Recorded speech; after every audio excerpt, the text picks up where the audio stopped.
ดีนะก็เป็นนะพิธีกรรมพิธีการของทางสงฆ์ทางบุญยอมก็จะเป็นการสวดนะสวดมังคละจยะมังคละคาถานะโดยในงานฉลองพระอุโบสถใหม่วัดพันแพทย์ดีนะผมกรรมการสงฆ์ทางบุญยอมกำลังจัดเตรียมมาอยู่แล้วคณะกรรมการกำลังตัดเตรียมมาอยู่นะผม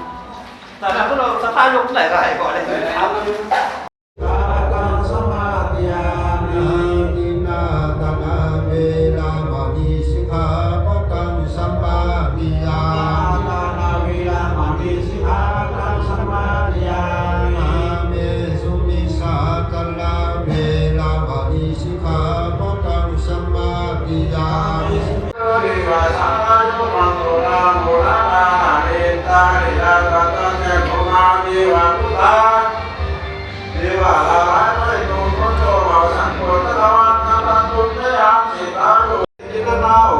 ขอสินสาธุคำผู้คอยน้อยได้ทาวัน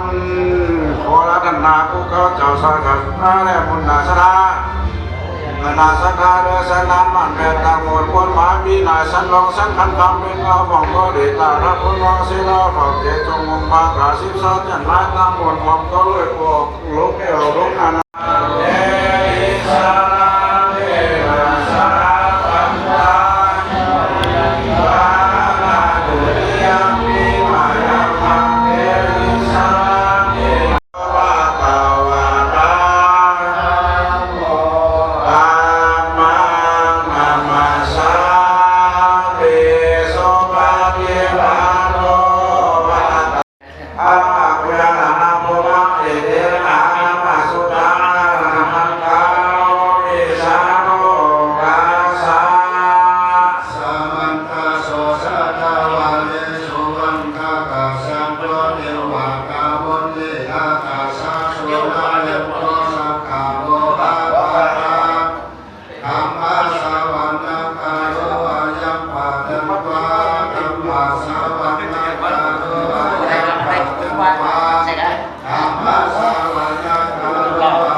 ตัวนี้ก็กำลังกรองน้ำนะ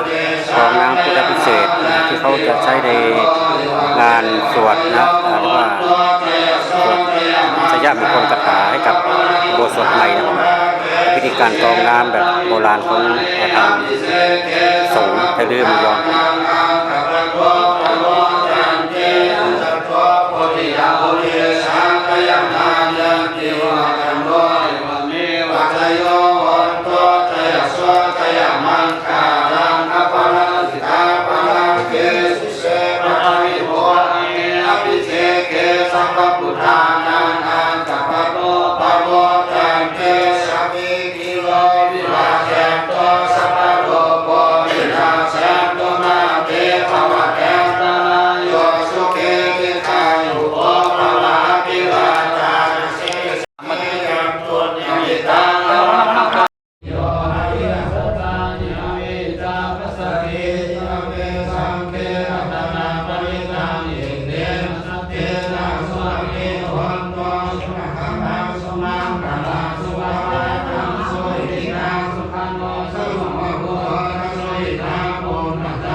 ตินา